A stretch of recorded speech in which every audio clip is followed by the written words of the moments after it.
Story के start में USA के न्यूयॉर्क एरिया को दिखाया जाता है, जहां पर सभी लोग काफी ज्यादा डरे हुए होते हैं और चारों तरफ एक इविल ऑरा छा चुका होता है। जितने भी मजिशियन और असैसिन प्लेयर्स इस जगह पर होते हैं वो भी काफी ज्यादा घबरा रहे होते हैं। तभी ये सभी लोग एक जगह को देखते हैं, जिसके बाद हमें दिखाया जाता है जो कि इस जगह पर अर्थ की एक लेयर को तोड़ता हुआ इस जगह पर आ रहा था, जिसको देखकर सभी लोगों की हालत खराब हो जाती है। सभी के सभी असैसिन कहने लगते हैं हम यहाँ पर इसका सामना नहीं कर सकते, ये जो मॉन्स्टर है ये हमारी क्षमता से बाहर है, ये काफी ज्यादा पावरफुल है। जितने भी असैसिन होते हैं उनकी हालत खराब हो जाती है। हमें इसी के साथ स्टोरी में आगे बताया जाता है इस वर्ल्ड में अब 10 ही कंट्रीज बची है और जितनी भी कंट्रीज इस वर्ल्ड में हुआ करती थी वो सभी की सभी खत्म हो चुकी हैं। इस वर्ल्ड के लोग काफी ज्यादा डरे हुए होते हैं। कुछ लोग कहने लगते हैं इस वर्ल्ड के डिस्ट्रॉय होने से पहले हमें इस मॉन्स्टर को मारना होगा, वरना हम सभी के सभी मारे जाएंगे। सभी के सभी जितने भी असैसिन और मैजिशियन होते हैं वो उस मॉन्स्टर को मारने के लिए आगे बढ़ने लगते हैं। एक जो हंटर होता है वो सभी से कहता है कि हम लोगों का लेवल काफी ज्यादा कम है, हम जैसे लोग इसका सामना नहीं कर सकते, ये हमें एक ही उंगली से मार सकता है। वो मॉन्स्टर भी अपनी एनर्जी को रिलीज कर रहा था और उसकी ब्रेथ काफी ज्यादा स्ट्रांग थी। हमें गेम का नाम बताया जाता है जिसने इस वर्ल्ड पर पूरे तरीके से कंट्रोल कर लिया है, जो कि और कोई नहीं बैटल नेट नाम से जाना जाता है इस वर्ल्ड में। हमें इस वर्ल्ड का ये टाइम भी बताया जाता है जो कि 2023 चल रहा है। 2020 तक इस गेम को सभी लोग खेला करते थे, लेकिन उसके बाद इस वर्ल्ड पर इस गेम का कंट्रोल हो गया। इस गेम ने धीरे धीरे कर वर्ल्ड में सभी जगह पर कंट्रोल करना स्टार्ट कर दिया और सभी के सभी कंट्रीज इसी तरीके से डिसअपीयर होने लगी। और अब यहाँ पर खाली 10 ही कंट्रीज बची है जो कि अभी भी सरवाइव कर रही है और आज भी यहाँ पर सरवाइव के लिए लड़ाई चल रही है। लेकिन यहाँ पर बिल्कुल भी नहीं बताया जाता कि अब कितनी कंट्रीज बच पाएंगी। इस फाइट के बाद हमें दिखाया जाता है कुछ एरियाज को जो कि यूएसए के होते हैं और इन एरियाज को भी धीरे धीरे कर मॉन्स्टर ने घेरना स्टार्ट कर दिया था। इन एरियाज पर भी मॉन्स्टर अटैक कर रहे थे। जितने भी बड़े हंटर या फिर जितने भी लोग होते हैं वो सभी इन एरियाज को कवर करने की पूरी कोशिश कर रहे थे, लेकिन अब उन जगहों पर काफी ज्यादा पावरफुल मॉन्स्टर आ जाते हैं, जिनमें से एक मॉन्स्टर न्यूयॉर्क पे भी आया हुआ था। अब जितने भी लोग न्यूयॉर्क पर होते हैं ये मॉन्स्टर उन सभी के ऊपर हमला करना स्टार्ट कर देता है। सभी जितने भी लोग होते हैं वो यहाँ पर किसी चमत्कार का ही वेट कर रहे होते हैं कि कोई उन्हें यहाँ पर बचाने के लिए आएगा, जो कि उनका गॉड होगा, जो कि बहुत ज्यादा स्ट्रांग होगा। तभी हमें यहाँ पर एक बंदे को आता हुआ दिखाया जाता है जो कि इस मॉन्स्टर से फाइट करने के लिए आया हुआ था। ये यहाँ पर अपनी आंखों को यूज करते हुए इस मॉन्स्टर की स्ट्रेंथ को चेक करने लगता है और इसी के बाद ये तुरंत ही उस मॉन्स्टर के ऊपर हमला करने के लिए आगे बढ़ता है। इस बंदे को हमें दिखाया जाता है उस मॉन्स्टर से फाइट करते हुए। वो मॉन्स्टर भी एक एनर्जी चार्ज अटैक तैयार कर लेता है इसे मारने के लिए, जबकि ये बंदा भी अपनी फुल स्ट्रेंथ के साथ उस मॉन्स्टर के ऊपर अटैक कर देता है। इस बंदे का जो एक पंच होता है वो इतना ज्यादा स्ट्रांग होता है कि जो वो मॉन्स्टर होता है वो तुरंत ही इसके एक ही अटैक में मारा जाता है। और ये देखकर सभी लोग काफी ज्यादा खुश हो जाते हैं। वो कहने लगते हैं ये एक पावर है जो कि यहाँ पर एक रियल मार्शल गॉड की है, ये हम बिल्कुल भी नहीं समझ सकते क्योंकि हम काफी ज्यादा वीक हैं, हम इतने स्ट्रांग बिल्कुल भी नहीं है। हमें एक बंदा यहाँ पर बताता है कि जिस बंदे को उन्होंने अभी यहाँ पर इस वर्ल्ड को बचाते हुए देखा था वो इस वर्ल्ड में टॉप 10 स्ट्रॉन्गेस्ट पर्सन में से एक है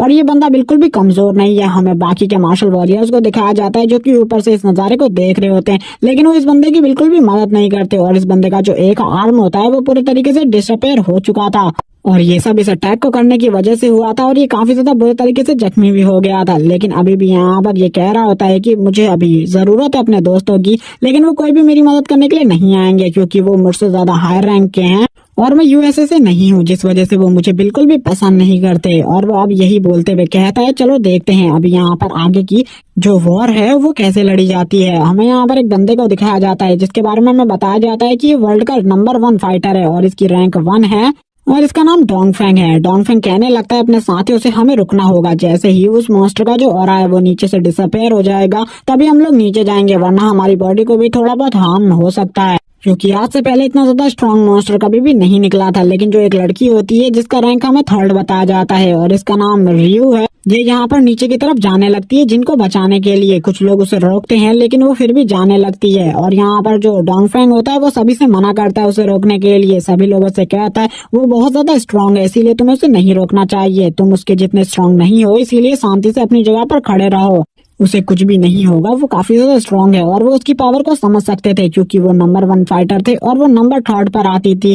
वो भी कहने लगते हैं मुझे भी यहाँ पर जल्दी से जाकर नीचे जाकर देखना होगा कि नीचे की स्थिति किस तरीके की चल रही है। हमें नीचे का सीन दिखाया जाता है जहाँ पर जितने भी लोग होते हैं वो यहाँ पर इस मॉन्स्टर के ऑरा की वजह से काफी ज्यादा सप्रेशन में होते हैं, काफी सारे लोग बेहोश हो रहे होते हैं इसके ऑरा की वजह से। ये लोग काफी ज्यादा बुरी हालत में होते हैं, लेकिन कोई भी इनकी मदद नहीं कर रहा होता। इस टाइम पर सभी लोग तमाशा देख रहे होते हैं और जितने भी लोग हाई स्किल और हाई पावर के साथ ऊपर खड़े हुए होते हैं वो नीचे के लोगों को मरता हुआ देख रहे होते हैं, उनके तमाशे को देख रहे थे। जो कि यहाँ पर जियान होता है वो नीचे ही होता है और उसका एक बाजू कट चुका था, जबकि जो रियो होती है वो उससे कहने लगती है आखिरकार तुम्हारा एक बाजू कैसे कट गया। और जो रियो होती है वो जियान को काफी ज्यादा पसंद करती है, जिस वजह से वो जियान को देखकर काफी ज्यादा घबरा जाती है और वो तुरंत ही अपनी हीलिंग एबिलिटी को यूज करते हुए उसकी बॉडी को हील करने लगती है। जबकि यहाँ पर जियान उससे कहने लगता है इसका कोई भी असर नहीं होने वाला, जो ये मेरा हाथ है इसे तुम रिकवर नहीं कर सकती, इसे रिकवर मुझे खुद ही करना होगा। रियो उससे कहती है तुम्हें यहाँ पर इस मॉन्स्टर से फाइट नहीं लेनी चाहिए थी, ये काफी ज्यादा स्ट्रॉन्ग था।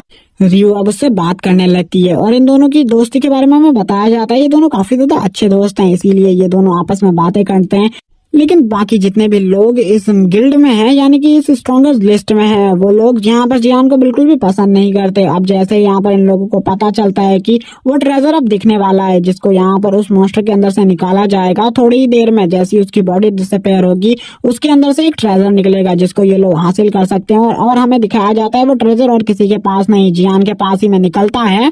और जो वो ट्रेजर होता है वो काफी ज्यादा ग्लो कर रहा होता है। बाकी सभी लोग ऊपर से कहने लगते हैं तुम लोग उस जगह से हट जाओ, क्योंकि जो हमारे इंचार्ज हैं वो यहाँ पर खुद ही इस चीज को चेक करने के लिए आने वाले हैं, यानी कि सर डोंगफेंग से खुद आकर चेक करेंगे। तभी यहाँ पर जो सर डोंगफेंग होते हैं उनके सभी के सभी यहाँ पर लोग आ जाते हैं और वो उस ट्रेजर को चेक करने लगते हैं कि उसमें कोई खतरा तो नहीं है। लेकिन सभी को पता होता है कि वो यहाँ कितना ज्यादा बुरा इंसान है, वो यहाँ पर दूसरों के ट्रेजर्स को हमेशा हड़प लिया करता है। लेकिन जो लोग होते हैं वो उसके बारे में काफी ज्यादा बुरा सोचते थे, लेकिन कोई भी उसके मुंह पर इन सब बातों को नहीं कह सकता था क्योंकि वो बंदा काफी ज्यादा स्ट्रांग था और इन्हीं के भरोसे ही सभी लोग इस वर्ल्ड में जिंदा थे।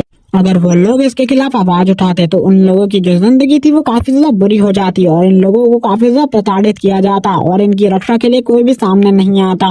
जो डोंगफेंग होता है वो कहने लगता है मैंने इस चीज को चेक कर लिया है, अब मैं यहाँ पर इस बॉक्स को पूरे तरीके से डिवाइड करने वाला हूँ हम सभी लोगों में। मैं कुछ लोगों को चुनूंगा जिसको मैं ये चीजें दूंगा, अब मैं उनको आगे बुलाऊंगा और वो यहाँ पर से कोई भी ट्रेजर लेके जा सकते हैं, जिनमें वो सबसे पहला नाम लेता है नंबर 5 और नंबर 6 का। लेकिन वो इसमें जियान का नाम बिल्कुल भी नहीं लेता। ये सुनने के बाद जो नंबर 3 होती है, यानी कि मैं रियो की बात कर रहा हूँ, वो यहाँ पर गुस्से में आते हुए बोलती है इस मॉन्स्टर को और किसी ने नहीं, जियान ने मारा था, तुम्हें उसे इस ट्रेजर का आधा हिस्सा देना चाहिए, लेकिन तुम उसे उसका हिस्सा क्यों नहीं दे रहे हो?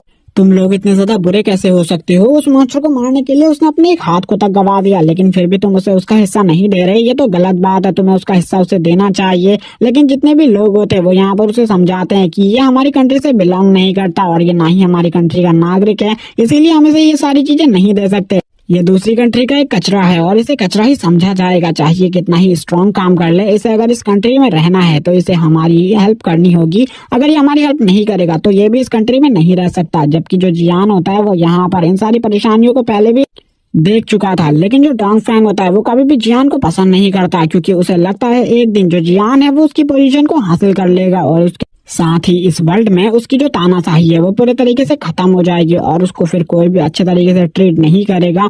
जियान यहाँ पर कहने लगता है मुझे पता है यहाँ पर तुम मेरे साथ ऐसा क्यों कर रहे हो, लेकिन मुझे इससे कोई भी फर्क नहीं पड़ता। अगर यहाँ पर मैंने अपनी कंट्री को बचा लिया होता तो मैं अभी इस हालत में नहीं होता। लेकिन रियो जो होती है वो यहाँ पर इनको समझाने लगती है, लेकिन जो जिन होता है यानी कि जियान, वो इस जगह से जाते हुए कहता है तुम्हें मेरे लिए लड़ने की जरूरत नहीं है, मैं इस जगह से जा रहा हूँ। और वैसे भी फाइनल फाइट के बाद इस वर्ल्ड का एंड ही होना है, क्योंकि कोई भी इस फाइनल फाइट को नहीं जीत सकता। इसीलिए तुम चिंता मत करो, मैं अपनी एक जगह पर जाकर शांति से कुछ समय को बिताना चाहता हूँ, क्योंकि मुझे तुम लोगों के बारे में पता है तुम लोग इतने स्ट्रांग नहीं हो कि फाइनल फाइट को जीत सको। हमें वापस से उसका सिस्टम दिखाया जाता है जो कि उसे बताता है कि जो यहाँ पर उसकी मार्शल आर्ट है वो काफी ज्यादा स्ट्रांग हो चुकी है और वो एक एसएस रैंक की स्किल को अनलॉक कर सकता है और उसका यूज भी कर सकता है। अब वो अपनी स्टोरी बताते हुए कहता है उसके पास एक एसएस रैंक की स्किल पहले से ही है और उसके पास एक स्किल है जिसकी वजह से वो किसी भी स्किल को क्रिएट कर सकता है अपने लिए, जो कि कितनी भी ज्यादा हाई पावर और कितनी भी ज्यादा लो पावर की हो सकती है। लेकिन स्टार्टिंग में जब उसका कंट्री खत्म हो गया था तो वो उस वजह से इस जगह पर आ गया था और इस जगह पर आकर उसे भी ये सारे काम करने पड़े। लेकिन इस जगह के लोगों ने कभी भी उसे अपने देश का एक नागरिक नहीं बनने दिया और आज भी इतने बड़े काम करने के बाद भी उसे ये लोग अपने देश का नागरिक नहीं समझते। और वो एक कार के ऊपर बैठकर इसी सब चीजों के बारे में सोच रहा होता है, क्योंकि उसके पास एक डिवाइन आर्ट होती है और उसकी बॉडी भी काफी ज्यादा स्पेशल होती है, जिस वजह से वो अपनी पावर से अपने हाथ को वापस से रिकवर करने की कोशिश करने लगता है। लेकिन उसकी सारी कोशिशें फेल हो रही थी। उसे भी इन सब चीजों के बारे में पता था, क्योंकि वो मॉन्स्टर कोई नॉर्मल मॉन्स्टर नहीं था। वो एक डिवाइन मॉन्स्टर था जिसका सामना करना जियान के लिए भी काफी ज्यादा ऑनर की बात थी। जियान भी उसका सामना इतना आसानी से नहीं कर सकता था, इसीलिए जियान अब वापस से अपने घाव को रिकवर करने की कोशिश नहीं करता और अपने घाव को वैसे ही उसी हालत में छोड़ देता है।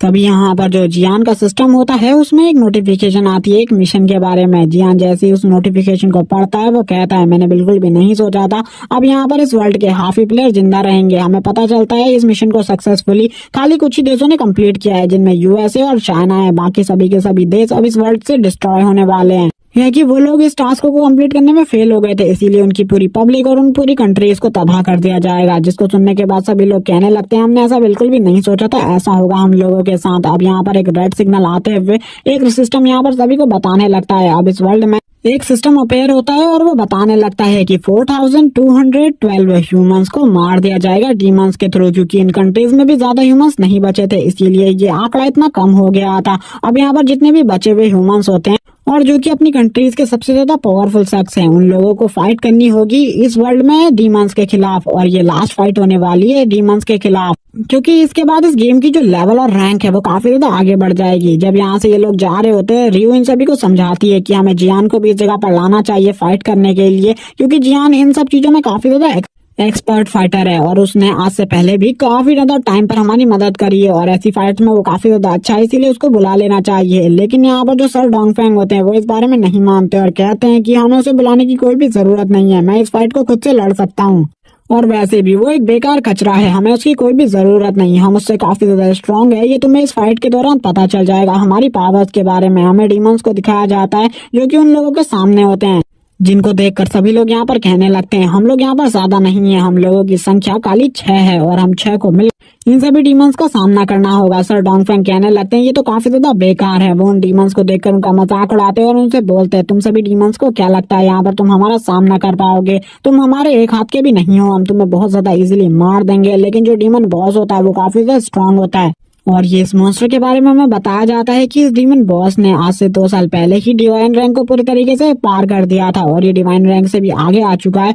जितने भी यहाँ पर अब ये लोग होते हैं ये सभी इस मॉन्स्टर बॉस को देखकर काफी ज्यादा डरे हुए होते हैं, लेकिन सर डोंगफेंग इन सभी से कहते हैं हम यहाँ पर फाइट को कर सकते हैं। जबकि रियो अभी भी जियान के बारे में ही कह रही होती है हमें उसे बुला लेना चाहिए, लेकिन सर डोंगफेंग जो होते हैं वो कहने लगते हैं जियान की हमें बिल्कुल भी जरूरत नहीं है, हम इस काम को खुद ही से कर लेंगे और मैं इस काम को करने के लिए सबसे पहला कदम आगे बढ़ाऊंगा। सर डोंगफेंग जो होते हैं वो अपनी पावर को रिलीज करते हैं, वो भी इस टाइम पर डिवाइन रैंक पर होते हैं, इसीलिए वो अपनी फुल पोटेंशियल को रिलीज करते हुए काफी ज्यादा एनर्जी के ब्लो को क्रिएट कर लेते हैं और कहते हैं चलो ठीक है अब मैं तुम्हें दिखाता हूँ उस जियान से भी ज्यादा स्ट्रांग होना और स्ट्रांग बनना किसे कहते हैं। और जियान तो मेरे सामने कुछ भी नहीं है। और इसी के बाद वो डीमन बॉस के ऊपर अटैक करने के लिए आगे बढ़ते हैं और वो डीमन बॉस से कहते हैं तुम्हें आज मैं बिल्कुल भी नहीं छोड़ूंगा, तुम मेरे सामने एक कुत्ते से ज्यादा बिल्कुल भी कुछ नहीं हो। और वो अब उससे फाइट करने जा रहे होते हैं, जबकि जो डीमन बॉस होता है वो भी यहाँ पर आगे बढ़ता है और अपने एक ही नॉर्मल से अटैक में यहाँ पर उनको मार डालता है, जिसको देखकर सभी लोगों की हालत खराब हो जाती है। वो लोग ऊपर देखकर कहते हैं आखिरकार ये क्या हो गया। जितने भी लोग इस सब चीजों को लाइव देख रहे होते उन्हें भी इस बारे में पता चल जाता है। जो जियान होता है वो भी अपनी कार से नीचे बैठ जाता है और उसका सिस्टम उसे दिखाता है ह्यूमैनिटी की एक होप मारी जा चुकी है। ह्यूमैनिटी के लिए जो एक प्लेयर लड़ रहा था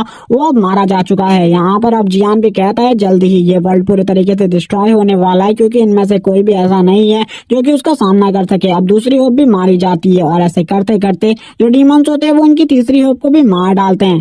धीरे धीरे कर ह्यूमैनिटी की सारी होप मारी जाने लगती है। ह्यूमैनिटी की कोई भी होप इतनी ज्यादा पावरफुल नहीं थी कि वो इन डीमंस का सामना कर सके। डीमन बॉस इतना ज्यादा पावरफुल था कि उसका सामना करना इन सभी के लिए काफी ज्यादा बड़ी बात थी, लेकिन ये इसके सामने 2 सेकंड भी नहीं टिक पा रहे थे। रियो भी ऐसे ही मारी जाती है। जियान को काफी ज्यादा बुरा लगता है रियो की मौत का, लेकिन वो उसे उस जगह पर जाकर बिल्कुल भी नहीं बचा सकता था। लास्ट डिवाइन रैंक के जो मॉन्स्टर था उससे फाइट करने में उसने अपनी काफी ज्यादा एनर्जी को बर्बाद कर दिया था। अब जो उन सभी का सिस्टम होता है वो उन सभी को बताने लगता है कि ये वर्ल्ड खत्म होने वाला है और इसीलिए अब तुम लोग यहाँ पर मरने के लिए तैयार हो जाओ। अब सभी लोग रोने लगते हैं और रोते हुए वो कहने लगते हैं आखिरकार ये वर्ल्ड किस तरीके से डिस्ट्रॉय होगा। एक लेडी के पैर के नीचे से एक होल ओपन होने लगता है जो कि एक ब्लैक होल टाइप होता है और वो होल धीरे धीरे कर काफी ज्यादा बड़ा होता जा रहा था। वो होल इतना बड़ा होता है कि उसके अंदर से काफी ज्यादा ठंडा लाइटनिंग भी निकलने लगती है, जिसको देखकर इन सभी की हालत खराब हो जाती है और इन्हें अब ये बात समझ में आ जाती है कि ये वर्ल्ड धीरे धीरे कर खत्म हो रहा है। इस वर्ल्ड का जो एंड है वो काफी ज्यादा नजदीक है और इस वर्ल्ड के एंड को ये सभी लोग अपनी आंखों से देखने वाले हैं। जो जियान होता है वो भी यही सब देख रहा होता है और उसे पता चलता है ये वर्ल्ड अब पूरे तरीके से एंड होने वाला है। जो अर्थ होती है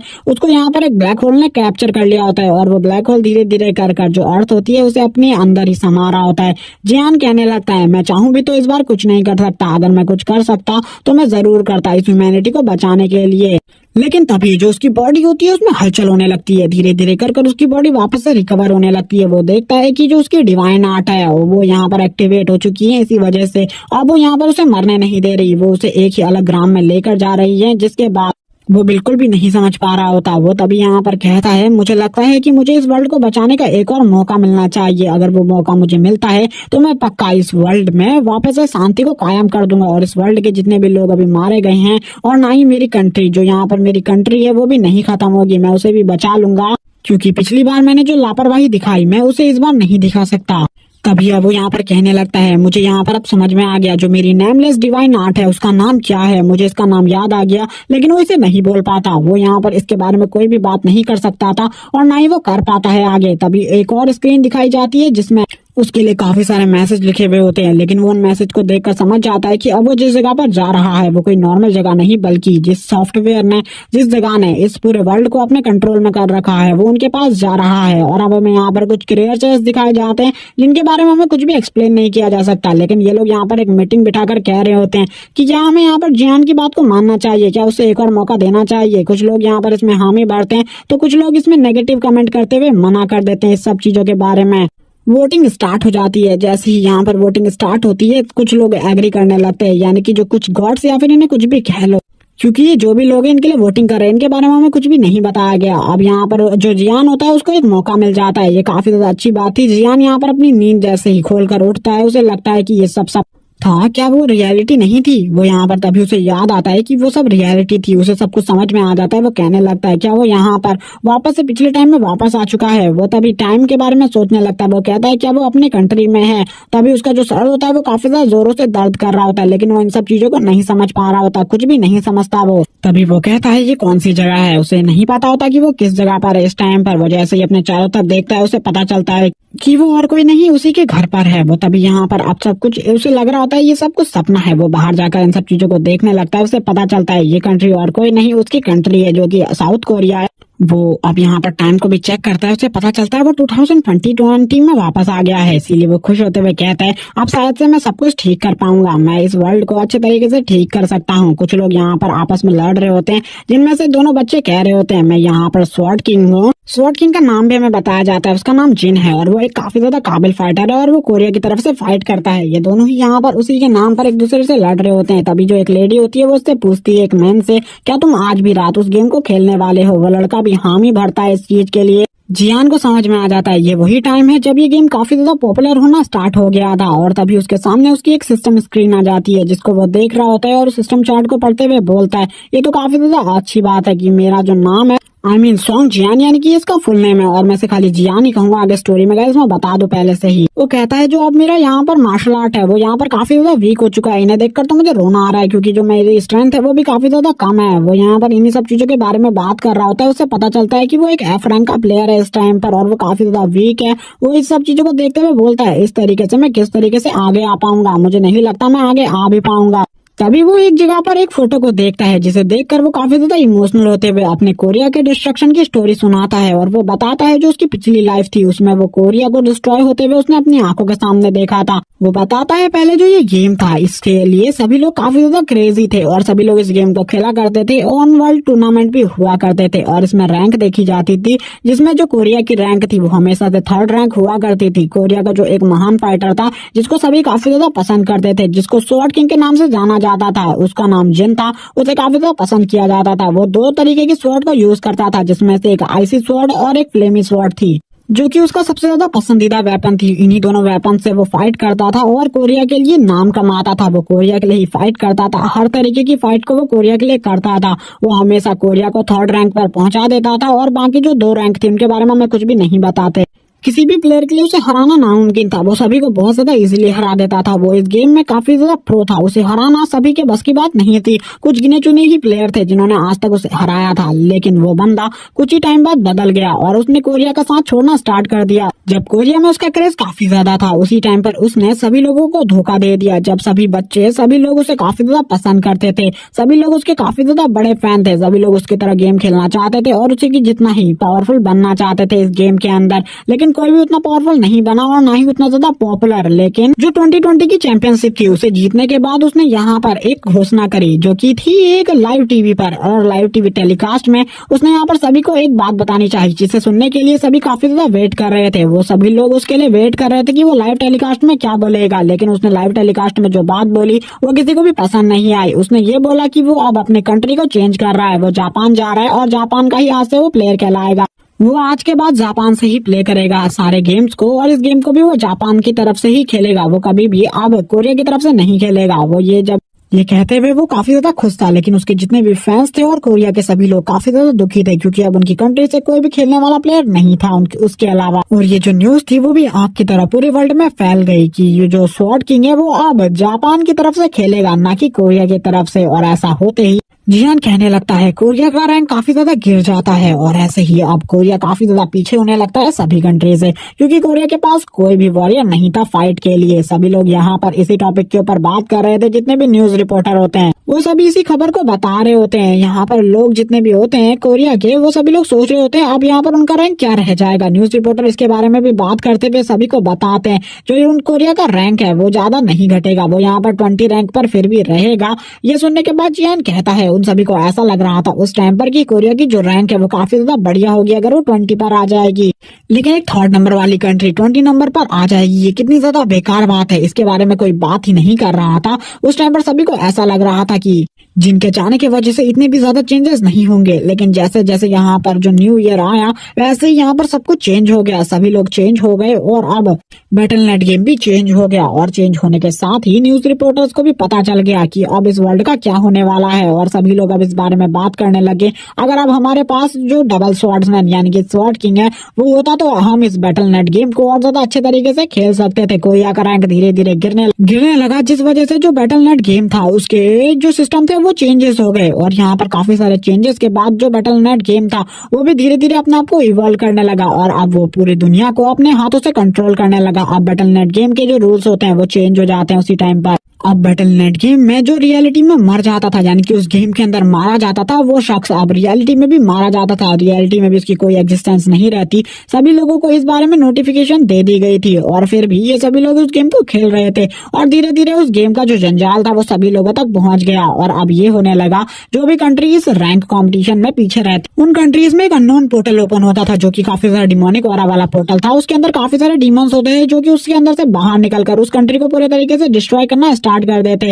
धीरे धीरे ऐसे कर ही काफी सारी कंट्री डिस्ट्रॉय होने लगी। जब यहाँ पर कोरिया का नंबर आया सभी लोग ऐसा सोच रहे थे अगर उनके पास स्वॉर्ड किंग होता तो शायद से कोरिया इस तरीके से डिस्ट्रॉय नहीं होता। कोरिया के भी बहुत ज्यादा बुरे दिन चले और कोरिया को भी डिस्ट्रॉय कर दिया गया। डीमंस को रोकने के लिए जितनी भी आर्म फोर्सेस थी उन्होंने अपनी पूरी कोशिश करी, लेकिन कोरिया को कोई भी ना बचा सका। मैं और मेरे कुछ साथी इस जगह से भागने में कामयाब रह गए, और वो अपने आप को भागने वाला भी कह रहा होता है, लेकिन वो ये भी बताता है कि उन डीमंस का सामना वो बिल्कुल भी नहीं कर सकता था। वो अपनी नॉर्मल ह्यूमन पावर से तो उसका सामना नहीं कर सकता था, क्योंकि वो उस टाइम पर इस गेम को बिल्कुल भी नहीं खेला करता था। वो उस टाइम पर कुछ और ही काम किया करता था। वो काफी ज्यादा वीक था। वो एक F रैंक का हंटर था, जैसे कि अभी वो F रैंक पर है, और वो इतना ज्यादा वीक था कि वो इस चीज में कुछ भी नहीं कर सकता था। लेकिन अब वो अमेरिका पहुंच गया था, और अमेरिका पहुंचने के बाद उसने काफी ज्यादा परिसिद्धि हासिल करी। वो तभी यहाँ पर जिन को देखते हुए बताता है, जो जिन है वो यहाँ पर और कोई नहीं उसी के बहन का हस्बैंड है, और अब वो उसकी फोटो को देख रहा होता है। वो कहने लगता है, सिस्टर मुझे बिल्कुल भी समझ में नहीं आया कि तुम्हें ऐसा जैसा कमीना इंसान क्यों पसंद आया जिसने यहाँ पर अपने देश के साथ गद्दारी करी। और इस टाइम पर उसकी बहन की भी डेथ हो चुकी थी। वो अपने जीजा जी की फोटो पर एक जोरदार पंच मारता है, और ये पंच इतना ज्यादा स्ट्रांग होता है कि जो ग्लास होता है, ग्लास मिरर भी पूरे तरीके से टूट जाता है। और वो गुस्से में बोलता है, तुम कमीने, मैं तुम्हें तो बिल्कुल भी नहीं छोड़ूंगा। तुमने अपने देश के साथ गद्दारी कर बिल्कुल भी अच्छा नहीं किया, लेकिन अब मुझे पता है मुझे क्या करना है। मैं इस जगह को यानी कि अपनी कंट्री को खुद बचाऊंगा, और खुद की हिम्मत पर अपनी कंट्री को वापस से स्टैंड करूंगा और रिप्रेजेंट करूंगा अपनी कंट्री के मार्शल हॉल को। हमें मार्शल हॉल दिखाया जाता है। इसी के बाद जियान का सीन वापस से दिखाते हैं। जियान जो होता है वो यहाँ पर कह रहा होता है, जिस टाइम पर मेरी कंट्री तबाह हो रही थी उस टाइम पर मैं वाइन पीकर किसी जगह पर पड़ा हुआ था और काफी ज्यादा कार्ड्स खेल रहा था, जिस वजह से ये सब हुआ। तभी वो वापस से अपनी रैंक को देखता है, उसे पता चलता है कि वो लेवल 2 पर है, लेकिन अभी भी जो उसकी स्ट्रेंथ और उसकी स्टेमिना बाकी सब चीजें हैं वो काफी ज्यादा कम है। वो उन सब चीजों को देखकर बोलता है, इन सब चीजों के साथ तो मैं बिल्कुल भी अपनी कंट्री को स्टैंड नहीं कर सकता, मुझे और ज्यादा पावर की जरूरत है, इसीलिए मुझे धीरे धीरे कर अपने लेवल को बढ़ाना होगा, मुझे अपनी और ज्यादा पावर्स को गैदर करना होगा, जिसके बाद ही मैं अपनी कंट्री को स्टैंड कर पाऊंगा। लेकिन अब जो उसका सिस्टम था उसमें काफी सारे न्यू फीचर्स भी आ चुके थे, जिसको उसने आज से पहले कभी भी इस सिस्टम में नहीं देखा था। आज से पहले पिछली प्रीवियस लाइफ में भी उसने इस सिस्टम को नहीं देखा था और ना ही उसके इस गाइडलाइंस को पढ़ा था। इस टाइम पर बस वो सिस्टम उसे यही बता रहा था कि उसका रैंक क्या है और अदर प्लेयर से वो कितना ज्यादा वीक है। वो उसे बता रहा था कि यहाँ पर अगर उसे प्रमोट होना है नेक्स्ट लेवल पर या फिर कोई अचीवमेंट हासिल करनी है तो उसे अपनी पावर को और ज्यादा बढ़ाना होगा और काफी ज्यादा टाइम तक गेम खेलना होगा, जिसके बाद उसे एक्सपीरियंस हासिल होगा और इसी एक्सपीरियंस से उसका लेवल भी बढ़ेगा और उसकी पावर्स भी और ज्यादा बढ़ जाएंगी। और इस टाइम पर जो जियान होता है उसके पास कोई भी स्किल नहीं होती और इसके बाद जो इसकी प्रीवियस लाइफ की स्किल थी वो भी अभी इसके पास नहीं थी। वो कहने लगता है प्रीवियस लाइफ में वो काफी ज्यादा बेकार था, इसीलिए मुझे इस बार टाइम को वेस्ट नहीं करना है प्रीवियस लाइफ की तरह, इस बार मुझे गेम खेलना है और गेम में काफी ज्यादा आगे तक जाना है, क्योंकि मुझे लगता है जो नेक्स्ट ईयर है वो आते ही यहाँ पर ये वर्ल्ड पूरे तरीके से वापस से चेंज हो जाएगा और इस बार जो चेंजेस होंगे उसे मुझे रोकना है, यानी कि मुझे चेंजेस नहीं रोकने, मुझे अपनी कंट्री को बचाना है इन सब चीजों में, मैं अपनी कंट्री को प्रोटेक्ट करूंगा। वो अपने टेबल में काफी सारी ड्रिंक्स को देख रहा होता है, वो बोलता है शायद से मैंने कल रात इन सब चीजों को पिया होगा। वो वापस अपने सिस्टम को चेक करता है जिसमें एक नोटिफिकेशन आती है कि जो उसका सिस्टम है उसमें कोई चीज रिबूट हो रही है और उसको काफी सारे न्यू रिवॉर्ड्स भी मिल रहे हैं, जिसमें से एक चीज है गिफ्ट शॉप और ये गिफ्ट शॉप में काफी सारी चीजें हो सकती हैं उसके काम की। और वो उन सब चीजों को देखकर बोलता है, आज से पहले तो मैंने कभी भी इस गिफ्ट शॉप के बारे में नहीं सुना था, प्रीवियस लाइफ में भी मेरे पास ये सिस्टम था लेकिन उसमें ये चीज नहीं थी। इसी के बाद उसकी नजर पड़ती है एक बोतल के ऊपर जिसमें एक गोल्डन कलर का पानी होता है, जिसको वो समझ जाता है कल रात उसने वाइन की जगह पर इस ड्रिंक को पी लिया था, जिस वजह से उसका लेवल बढ़ गया है। अब उसे यहाँ पर सब कुछ समझ में आने लगता है अपनी स्टोरी कि उसका लेवल कल रात कैसे बढ़ा था। अब वो यहाँ पर सोच रहा होता है उसे इस ड्रिंक को पूरे तरीके से कंप्लीट कर लेना चाहिए, क्योंकि ये ड्रिंक किसी भी बंदे के लेवल को बढ़ा देती है और कभी कभी तो ये उसके पॉइंट्स को भी बढ़ाने लगती है। और वो तुरंत ही उसको पी लेता है। उसे पता चलता है उसके पास इस टाइम पर 1 लाख पॉइंट पहले से ही हैं जो कि उसके पास पहले से हैं। ये देखकर वो फिर से शौक होता है और कहता है मैंने आज से पहले कभी भी नहीं देखा किसी बंदे को रिजर्व होते ही 1 लाख पॉइंट मिल जाते हो, लेकिन ये मेरी खुशकिस्मती है और मुझे लगता है मैं इस पॉइंट से काफी सारी चीजें कर सकता हूँ। और अब वो वापस से कहता है चलो मुझे अपने सिस्टम को वापस से चेक करना चाहिए, क्योंकि इसमें काफी सारी नई चीजें हो सकती है और इन नई चीजों को फाइंड कर मुझे इस गेम के बारे में कुछ जानने को भी मिलेगा। और वो वापस से अब सिस्टम को अच्छे तरीके से चेक कर रहा होता है खाते हुए और वो कहने लगता है ये सिस्टम तो काफी ज्यादा अमेजिंग है, मैं यहाँ पर रियल वर्ल्ड वर्चुअल वर्ल्ड में गेम खेलने कब जाऊंगा मुझे इसका नहीं पता, लेकिन जो ये मेरे सामने चीज है ये काफी ज्यादा अमेजिंग है, क्योंकि यहाँ पर जो ये शॉप है इसमें कुछ खास नहीं लेकिन इसे अपग्रेड करना है। तभी उसके सामने एक और पॉपअप स्क्रीन आती है कि उसके पास एक गोल्डन कलर का कार्ड पड़ा हुआ है और इस गोल्डन कार्ड के बारे में भी कुछ बताया जाता है कि ये गोल्डन कार्ड किसी भी बंदे को इजीली नहीं मिलता, ये एक एक्सचेंजिंग कार्ड है और इसका वो यूज कर अपनी प्रोग्रेस में मदद ले सकता है। वो इस कार्ड का यूज करने के लिए तैयार था, क्योंकि उसे पिछली लाइफ में ऐसा कोई भी कार्ड नहीं मिला था, लेकिन इस लाइफ में उसके पास ये ऑप्शन था कि वो इस कार्ड को यहाँ पर वापस एक्सचेंज कर सकता है। तो वो इसके लिए तैयार हो जाता है और तुरंत ही इसे एक्सचेंज कर देता है और एक्सचेंज पर क्लिक करते ही वो सोच रहा होता है आखिरकार मुझे एक्सचेंज के बाद क्या चीज मिलेगी। वो इंतजार कर रहा होता है किसी एक्सचेंज का और यहाँ पर तभी उसके सामने गोल्डन कलर की स्क्रीन आती है जो कि उसकी शॉप होती है। बताया जाता है ये उसकी शॉप का लेवल 1 है जिसमें काफी सारी न्यू चीजें ऐड कर दी गई है। वो कहता है क्या सही में यहाँ पर ये बेकार सी चीज मिली है मुझे, मैंने बिल्कुल भी नहीं सोचा था मुझे एक ऐसी चीज मिलेगी।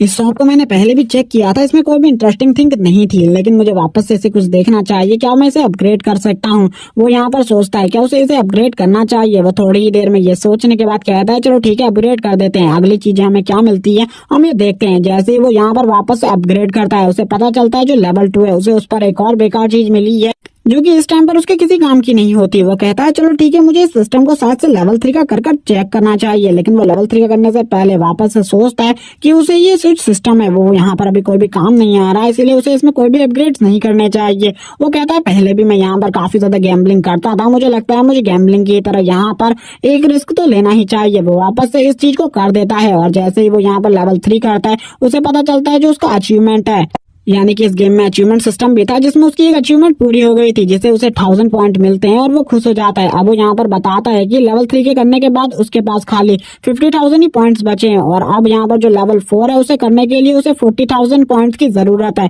अगर वो इस लास्ट पॉइंट स्पिन को भी कर देता है तो उसका जो सिस्टम है वो लेवल 4 का हो जाएगा। लेकिन अगर वो लेवल 4 का ना कर बाकी सारी चीजों पर ध्यान देता है, उनको खरीदता है, तो यहाँ पर उसकी पैसे की काफी ज्यादा बचत होगी। लेकिन जब जियान इस बारे में सोच ही रहा था तभी उसे वापस अपने गैम्बलिंग वाला माइंड लगाने का मन करता है और वो वापस इन्हीं सब चीजों को सोच रहा होता है। वो प्रीवियस लाइफ के बारे में बताते हुए कहता है, प्रीवियस लाइफ में मैं एक बहुत बड़ा गैम्बलर था और मैं यहाँ पर इस बातों पर गैम्बलिंग करता था कि इस बार इस राउंड में कौन सा प्लेयर जीतेगा और कौन सा प्लेयर हारेगा, और इसमें मैंने काफी ज्यादा पैसा कमाया था पिछली लाइफ में और मुझे लगता है मुझे वापस से यहाँ पर अपनी गैम्बलिंग स्टार्ट कर देनी चाहिए। इसी के साथ वो वापस यहाँ पर लेवल 4 का कर लेता है अपने इस शॉप सिस्टम को। जैसे ही उसे पता चलता है लेवल 4 का हो गया है, उसे पता चलता है कि इस बार जो लेवल 4 है उसमें एक चीज ऐड हुई है जो कि है अगर उसका कोई भी वेपन कोई भी आर्मर टूट जाता है तो वो इस जगह पर लाकर उस चीज को रिकवर कर सकता है, जिसे देखकर वो बोलता है, ओ शिट, मैंने यहाँ पर काफी सारा पैसा बर्बाद कर दिया, मुझे ऐसा बिल्कुल भी नहीं करना चाहिए था। मुझे ऐसा लगता है सही में मैंने काफी ज्यादा बर्बाद डिसीजन लिया है, मुझे अपने डिसीजन को और ज्यादा अच्छा करना होगा। और वो अपने सर पर हाथ लगाते हुए बोलता है, चलो मुझे अब यहाँ पर पॉइंट्स की काफी ज्यादा जरूरत है, इसीलिए मुझे जाना होगा वर्चुअल रियलिटी में गेम खेलने के लिए। अगर मैं गेम खेलने नहीं गया तो मेरे पास बिल्कुल भी पॉइंट्स नहीं होंगे और मैं कुछ भी नहीं कर पाऊंगा। भले ही अभी इन पॉइंट्स की कोई कीमत नहीं है, लेकिन जैसे ही 2021 स्टार्ट होगा इन पॉइंट्स की कीमत काफी ज्यादा बढ़ जाएगी और जिसके भी पास हाईएस्ट पॉइंट होंगे वो इन चीजों को यूज कर पाएगा। तभी वो एक फिंगरप्रिंट से एक लॉक को ओपन करता है। जो यहाँ पर डोर होता है उसका ऑटोमेटिक सिस्टम उसे बताता है, तुम्हें यहाँ पर रजिस्टर कर लिया गया है, तुम इसी फैमिली से बिलोंग करते हो। वो बोलता है, चलो ठीक है, ये मुझे अच्छे तरीके से जानता है कि मैं सॉन्ग फैमिली से बिलोंग करता हूँ।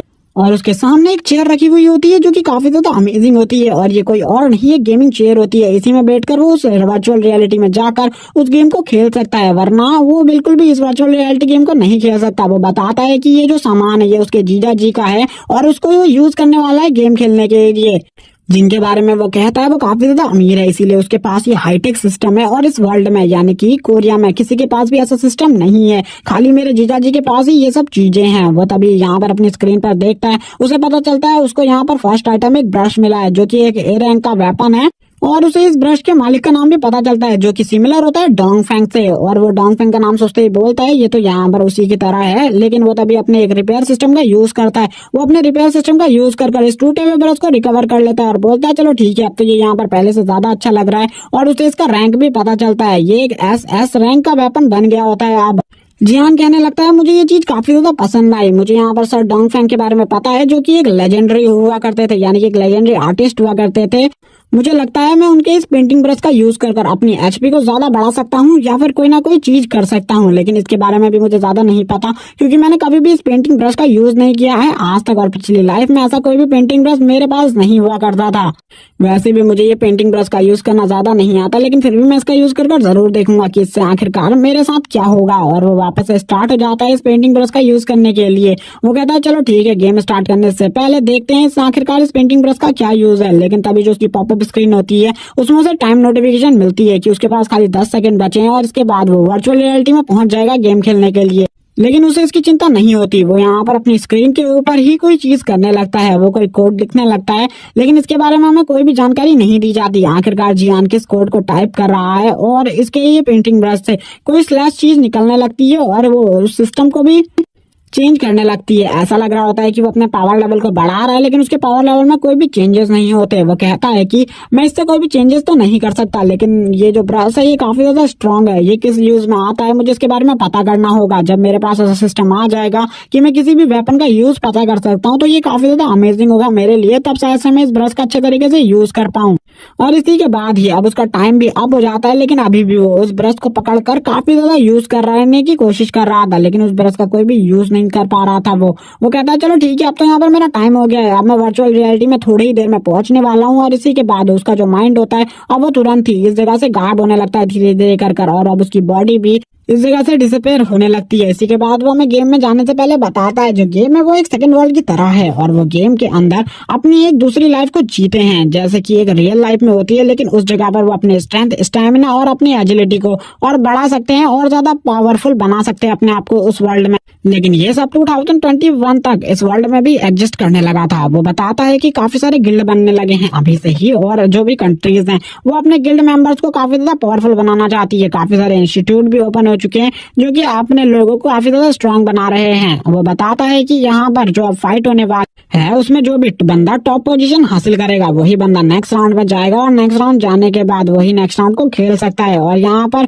उसे टॉप रैंक हासिल भी करनी पड़ेगी और लास्ट तक सरवाइव करना पड़ेगा और उसका जो पहला मिशन होता है वो भी यहाँ पर सरवाइव का ही होता है और वो तुरंत ही नेक्स्ट जगह पर, नेक्स्ट लोकेशन पर पहुंच जाता है और इस जगह पर आते हुए बोलता है मैंने बिल्कुल भी नहीं सोचा था जो मेरा फर्स्ट मिशन होगा वो यहाँ पर सरवाइव करने का होगा। वो कहता है मेरे पास तो अभी तक कोई वेपन भी नहीं है, चलो कुछ टाइम वेट करते हैं। और वो जैसे ही उस वर्चुअल रियलिटी में आता है वो वहाँ पर काफी सारे लोगों को देखता है जिनके पास काफी ज्यादा वेपन्स होते हैं। वो कहने लगता है ये तो काफी सारे लोग हैं, मुझे शायद से इन्हीं से फाइट करनी है, लेकिन जब तक मेरे पास कोई वेपन नहीं आता तब तक मैं यहाँ पर इनसे फाइट नहीं कर सकता। लेकिन अभी यहाँ पर जो गेम का ये राउंड है उसको स्टार्ट होने में कुछ टाइम है और जब तक ये टाइम खत्म नहीं हो जाता तब तक का यहाँ पर कोई भी बंदा फाइट नहीं कर सकता। एक बंदे को मारने पर एक किल पर 1 पॉइंट मिलता है और यहाँ पर जो भी बंदा हाईएस्ट स्कोर हासिल करेगा वही बंदा अगले रैंक में जा सकता है। वो अपने स्कोर्स को चेक करता है वहां पर से, वो कहता है मेरा स्कोर अभी भी काफी ज्यादा कम है, इन्हें काफी ज्यादा होना चाहिए था। लेकिन यहाँ पर जितने भी लोग आए हुए हैं वो लोग काफी ज्यादा स्ट्रांग नहीं है क्योंकि वो भी एक न्यू प्लेयर है और मेरी ही तरह आजकल में ही गेम स्टार्ट किया है, इसीलिए इनको हराना मेरे लिए कोई ज्यादा मुश्किल की बात नहीं होगी। लेकिन कुछ लोग जो गिल्ड के साथ हैं, यानी कि किसी न किसी गिल्ड के साथ जुड़े हुए, किसी न किसी एकेडमी के साथ, उनके साथ उनको थोड़ी प्रॉब्लम हो सकती है। उसे यहाँ पर मार्शल पावर मिल जाती है, उसकी जो मार्शल पावर होती है उसका रैंक 5 होता है। वो धीरे धीरे करके अपनी मार्शल पावर को भी बढ़ा सकता था, लेकिन वो कहता है मेरी मार्शल पावर काफी ज्यादा है अभी के लिए तो। लेकिन इस अरीना में भी काफी सारे लोग हैं, इनका सामना करना मेरे लिए थोड़ा बहुत मुश्किल हो सकता है, लेकिन फिर भी मुझे इनका सामना करना है। आज मैं इन सभी को हराने वाला हूँ। मुझे नहीं पता कि मैं इनसे जीतूंगा या नहीं, लेकिन तभी जो उसका सिस्टम होता है वो उसे एक और चीज के बारे में बताता है। उसका सिस्टम कहता है तुम्हें इस जगह पर बिल्कुल भी पेन फील नहीं होगा क्योंकि जो तुम्हारा इक्विपमेंट है वो काफी ज्यादा हाई क्वालिटी का है। जियान यहाँ पर बताता है जो उसका यंत्र है वो काफी ज्यादा हाई क्वालिटी का है क्योंकि वो उसके जीजाजी का है, इसी वजह से उसमें बिल्कुल भी पेन फील नहीं होता। 99% पेन फील नहीं होता, वरना ये गेम जो है वो तुम्हें पेन भी फील करवाता है। जो कि तुम ग्राउंड में चोट लगती है उन सभी चीजों का पेन फील होता है और ये काफी ज्यादा बुरी बात है। आगे चलकर तो इस गेम में लोग मर भी जाते हैं, लेकिन अभी जो पेन फील होता है वो भी काफी ज्यादा बुरा होता है। लेकिन इसीलिए सभी लोग इस जगह पर काफी ज्यादा हाई इक्विपमेंट्स का यूज करते हैं, इसीलिए उनको पेन फील नहीं होता। और इस कोरिया में तो सबसे ज्यादा पावरफुल हाई इक्विपमेंट मेरे जीजा जी के पास था, जिस वजह से मुझे 99% पेन फील नहीं होगा। 1% जो पेन फील होगा वो काफी ज्यादा हो सकता है, काफी ज्यादा कम भी हो सकता है। तभी जो उसका यहाँ पर सिस्टम होता है वो वापस से उसे बताता है कि तुमने यहाँ पर एक और अचीवमेंट कंप्लीट कर दिया है, इसीलिए यहाँ पर तुम्हें 1000 पॉइंट्स का रिवॉर्ड मिलता है। जिसे देखकर वो कहता है मैं यहाँ पर काफी सारे पॉइंट्स काफी ज्यादा इजीली कमा सकता हूँ। मुझे लगता है ये काफी ज्यादा अच्छा है मेरे लिए, इस सिस्टम की वजह से मैं पॉइंट्स को काफी ज्यादा इजीली कलेक्ट कर पा रहा हूँ। और वो खुश होते हुए कहता है चलो ठीक है, मुझे यहाँ पर देखना होगा अभी और चीजें मैं क्या कर सकता हूँ। लेकिन उसी टाइम पर एक बंदा जो होता है वो उसको पीछे से देखकर उसी के ऊपर अटैक करने के लिए आगे बढ़ता है। जियान कहने लगता है अभी तो मैच स्टार्ट होने में थोड़ा सा सेकंड बचे हैं, लेकिन ये बंदा मेरे ऊपर उससे पहले ही अटैक क्यों कर रहा है। वो बोल रहा होता है आज तुम बिल्कुल भी नहीं बचने वाले, तुम एक नूब हो। लेकिन जियान यहाँ पर कहता है चलो ठीक है ये देखा जाएगा। जो कि वो बंदा होता है हमें इसके बारे में बताया जाता है, इसका जो नाम है वो मिंग है। वो यहाँ पर जियान से कह रहा होता है अब तुम मरने वाले हो, तुम्हारे बचने के कोई भी चांसेस नहीं है, आज यहाँ पर तुम्हें कोई भी नहीं बचा सकता, मैं तुम्हें मार डालूंगा और मेरे पास एक किल पॉइंट तो आ ही जाएगा। लेकिन जो जियान होता है वो एक ही हाथ से यहाँ पर उसकी स्वॉर्ड को रोक लेता है और उससे कहता है तुम्हें यहाँ पर और ज्यादा अच्छा करने की जरूरत है, तुम्हारी जो स्किल है वो अभी भी काफी ज्यादा लो कैटेगरी की है, इसीलिए सबसे पहले तुम्हें अपनी स्किल को और ज्यादा पावरफुल बनाने की जरूरत है। जियान यहाँ पर उसे काफी ज्यादा इंस्ट्रक्शंस दे रहा होता है, लेकिन जियान के जो इंस्ट्रक्शंस थे वो उस बच्चे के लिए बेकार थे। जैसे ही जियान उसे देखता है उसे पता चलता है ये जो बच्चा है ये किसी एकेडमी से जुड़ा हुआ है और ये एकेडमी काफी ज्यादा स्ट्रांग है और ये एकेडमी में ही यहाँ पर इस गेम को और ज्यादा डेवलप्ड कर रहा है। और तभी जियान आगे बताते हुए हमें बताता है काफी सारी एकेडमी जो कोरिया में है वो काफी सारे लोगों को इन सब गेमों को खेलना सिखाती है, लेकिन उनमें भी काफी सारे प्रो प्लेयर्स होते हैं और काफी ज्यादा बेकार, जिनमें से अभी जो हमारी कंट्री की स्टेट है वो यहाँ पर 3rd नंबर पर चल रही है, जिस वजह से अभी हम काफी ज्यादा अच्छे सिचुएशन में है। लेकिन आगे चलकर ये सिचुएशन बदलने वाली है और हमारी कंट्री में जितने भी इंस्टीट्यूट है वो सभी के सभी बंद हो जाएंगे और आगे चलकर हमारी कंट्री जो है वो काफी ज्यादा अंधकार में डूब जाएगी और इसी तरीके से हमारी कोरिया का भी अंत हो जाएगा। वो यहाँ पर काफी सारे इंस्टीट्यूट के बारे में बताता है, जिनमें से कुछ इंस्टीट्यूट होते हैं तो काफी ज्यादा स्ट्रांग भी है, लेकिन अभी भी इतने ज्यादा पावरफुल इंस्टीट्यूट होने के बाद भी वो कुछ नहीं कर पा रहे और कोरिया के लिए किसी भी महान वॉरियर को खड़ा नहीं कर पा रहे। जिस इंस्टीट्यूट से ये बंदा है वो इंस्टीट्यूट काफी ज्यादा प्रसिद्ध है, क्योंकि इसके हाथ में जो बैच लगा हुआ है वो उसी इंस्टीट्यूट का है। लेकिन इस बंदे को नहीं पता कि आज ये किसी भी इंस्टीट्यूट से हो, आज तो इसे हारना पड़ेगा, क्योंकि मैं आज गेम में आया हूँ, मैं इसके हाथों से इसी तरीके से नहीं मर सकता। हमें अब थोड़ा टाइम पहले का सीन दिखाया जाता है, जब जियान स्टार्टिंग में इस गेम में आया था, और हमें अब उस गेम के ग्राउंड को अच्छे तरीके से दिखाया जाता है, जिसमें सभी लोग यहाँ पर अपने अपनी पोजीशन को लेकर खड़े हुए होते हैं। और इस टाइम पर इस जगह पर काफी सारे लोग होते हैं, जिनमें से काफी ज्यादा पावरफुल और काफी ज्यादा आर्मर वाले योद्धा भी होते हैं, जिनके पास काफी ज्यादा हाईली स्किल्ड वेपन होते हैं, जिनको यहाँ पर और कोई नहीं मिंग देख रहा होता है। मिंग इन सभी को देखकर कहता है, इन सभी का तो मेरे सामने कोई मुकाबला ही नहीं है। जो यहाँ पर मेरी किस्मत है वो काफी ज्यादा अच्छी है कि मेरे पास जो स्किल है वो काफी ज्यादा अच्छी है, इसीलिए शायद से मैं इन सभी लोगों में बच पाऊं। लेकिन इन सभी के पास जो वेपन है, मैं इन सभी का सामना बिल्कुल भी नहीं कर सकता। मुझे कोई अच्छा शिकार चाहिए जिसके साथ मैं एक किल तो निकाल सकूं इस गेम में, वरना जो मेरे टीचर है वो मुझसे काफी ज्यादा परेशान हो जाएंगे और वो मुझे बिल्कुल भी आगे के लेसन नहीं देंगे और बार बार मुझे यही करना पड़ेगा। इसीलिए मैं ये नहीं करना चाहता, मुझे किसी न किसी नूब प्लेयर को तो मारना ही होगा। और मेरी किस्मत इतनी अच्छी है, मुझे कोई ना कोई शिकार तो मिल ही जाएगा। और वो यही सब बातें करते हुए अपनी स्किल के बारे में बताता है कि जो उसकी स्पीड है वो काफी ज्यादा है, और अभी तक उसने अपनी एक ही स्किल को अवेक किया है जो कि सबसे ज्यादा स्पीड है। और यहाँ पर वो अपने इंस्टीट्यूट के बारे में बताता है कि उसका इंस्टीट्यूट काफी ज्यादा प्रसिद्ध है, और उसी के इंस्टीट्यूट से और किसी ने नहीं, जिन ने भी अपना प्रशिक्षण पूरा किया था, और जिन भी उसी के इंस्टीट्यूट से निकला हुआ एक बंदा है, जो कि इस टाइम पर स्वॉर्ड किंग नाम से जाना जाता है। जिनके इस एकेडमी से पास होने के बाद ये जो एकेडमी है ये काफी ज्यादा फेमस हो गई, इसीलिए वर्ल्ड वाइड इस एकेडमी के काफी ज्यादा फॉलोवर है। तभी यहाँ पर उन सभी के जो होम स्क्रीन होती है उसमें एक नोटिफिकेशन आती है कि जल्द ही ये गेम स्टार्ट होने वाला है, इसीलिए जल्दी तैयार हो जाओ। और मिंग की जो स्क्रीन होती है उसमें हमें बताया जाता है जो उसकी एजिलिटी है वो 25 पर है, और उसका जो लेवल है वो काफी ज्यादा है। वो यहाँ पर लेवल 2 का प्लेयर है, और वो भी काफी ज्यादा अच्छा एक स्वॉर्ड्समैन है। वो अपने स्वॉर्ड को निकाल कर तैयार हो जाता है और कहता है, चलो ठीक है, मुझे यहाँ पर देखना चाहिए कि सबसे ज्यादा कमजोर कौन है। तभी यहाँ पर वो देखता है और उसकी नजर पड़ती है एक बंदे पर जो कि काफी ज्यादा नूब होता है। वो कहता है, ये तो काफी ज्यादा नूब है, मुझे लगता है मुझे इसी का शिकार करना चाहिए। लेकिन उस बंदे को यहाँ पर एक और पावरफुल शख्स ने दबोच के रखा हुआ होता है, और वो उसको यहाँ पर मारने ही वाला था। इस जगह पर डीमंस भी होते हैं, जिनको देखकर वो कहता है, मैं इन डीमंस का सामना तो बिल्कुल भी नहीं कर सकता, क्योंकि इनकी जो तादाद है वो हम ह्यूमन से काफी ज्यादा है। अगर ये ग्राउंड में आ गए तो हम सभी के सभी मारे जाएंगे, और इनका किल का मुझे एक पॉइंट भी नहीं मिलेगा। इनमें से सभी का पॉइंट काफी ज्यादा लो है, इसीलिए मुझे और किसी को ढूंढना चाहिए किल करने के लिए। अब इसी के बाद हमें वापस से उसी बंदे का सीन दिखाया जाता है, और थोड़े देर बाद का सीन भी, जब यहाँ पर ये गेम स्टार्ट ही होने वाला था। 30 ही सेकंड बचे थे अब इस गेम के स्टार्ट होने में। तभी यहाँ पर जो इसकी नजर होती है, इसकी नजर पड़ती है जियान के ऊपर, और ये जियान को देखते ही बोलता है, मुझे लगता है ये कोई न्यू प्लेयर है जिसने आज यहाँ पर इस गेम में रजिस्टर किया है, और ये आज ही से इस गेम को खेलने के लिए आया हुआ है। मुझे लगता है मेरा सबसे अच्छा शिकार यही होगा, क्योंकि मेरे आसपास जितने भी जने हैं वो सभी हाई रैंक पर है, और इनका जो आर्मर है वो भी काफी ज्यादा पावरफुल है। मैं इनका सामना नहीं कर सकता, इसीलिए ये जो बंदा है सामने खड़ा हुआ, इसे मैं मारना तो नहीं चाहता, क्योंकि इसे अभी काफी कुछ सीखना है, लेकिन इसे मरना होगा, क्योंकि अगर मुझे अपने इस गेम में हाई रैंक पर पहुंचना है और एक प्लेयर बनना है जो कि काफी ज्यादा स्ट्रांग होगा, जो जैसा कि इस टाइम पर स्वॉर्ड किंग है, तो इसे मरना होगा। और वो और किसी की नहीं, जियान की बात कर रहा होता है, और जियान की तरफ अपनी स्वॉर्ड लेकर बढ़ रहा था, जैसा कि हमने उस सीन में भी देखा था। और वो पीछे से जियान को गाली देते हुए बोलता है, आखिरकार ये बंदा कर क्या रहा है, मुझे इसके बारे में कुछ भी नहीं पता, लेकिन मैं इसे मारने वाला हूँ। वो आगे बढ़ने लगता है अपनी स्वॉर्ड को लेकर, जियान को देखकर बोलता है, ये बंदा तो काफी ज्यादा बेकार प्लेयर है, मैं अपनी स्वॉर्ड लेकर इसके पीछे खड़ा हूँ। इस बंदे को अभी तक इतना भी नहीं पता चला कि कोई बंदा इसके पीछे आ गया है, ये क्या ही इस गेम को खेलेगा, ये तो काफी ज्यादा बेकार प्लेयर है।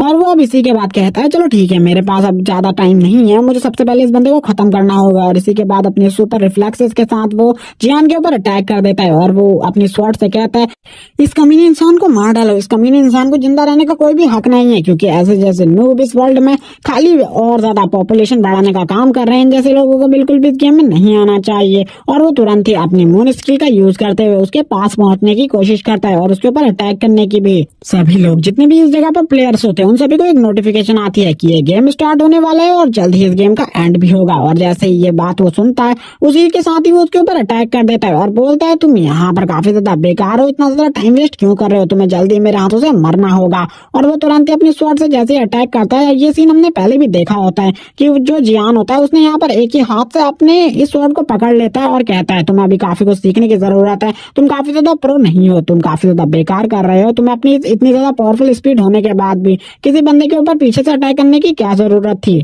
और ये तुम्हारी जो स्पीड स्किल है ये भी काफी ज्यादा बेकार है। वो भी ये चीज देखकर डर जाता है और कहने लगता है ये एक तुक्का था इसका, यहाँ पर ये मेरी स्पीड को बिल्कुल भी मैच नहीं कर सकता।